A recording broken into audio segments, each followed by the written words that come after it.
نزیکەی 2 ساڵە پەرلەمانی کوردستان پەچی کەوتووە و تا ئێستا لایەنەکان بۆ کاراکردنەوەی نەگەیشتوون بەڕێکەوتن.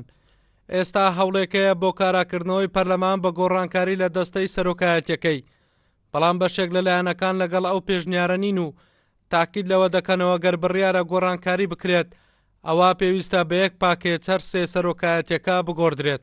هیوادارم ئەس لایەنە سیاسیەکانیش بە هەموو شێوەیەک پشتگیری تەواو بن بۆ ئەوەی بتواندرێ هەوڵ و تێکۆشانەکان بۆ کاراکردنەوەی پەرلەمان لە پێناو بەرژەوەندی هاوڵاتیان بخرێتانجا.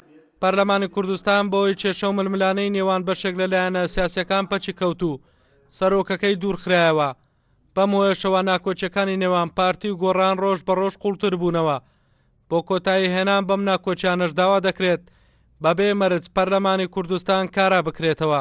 هەرچێ بێ بتوانێت پەرلەمانی کوردستان کارا بکاتەوە و ئێمە سەری خۆماندانین و ڕێزی لێ ئەگرین و پێمان وایە کە شتێکی زۆر پیرۆزی پێشکەش بەو گەڵە کردووە بەڕاستی، بەڵام ئەگەر نەکرا چی دەکەی؟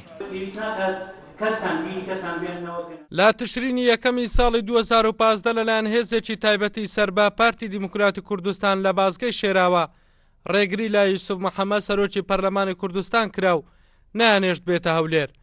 لەم ڕۆژەشەوە بەهۆی ئەم ڕێگریەوە پەرلەمان کۆنەبۆتەوە و کێشەکانیش وەکو خۆی ماوەتەوە. ئەڵگورد ئەحمەد کورساد نیوز هەولێر.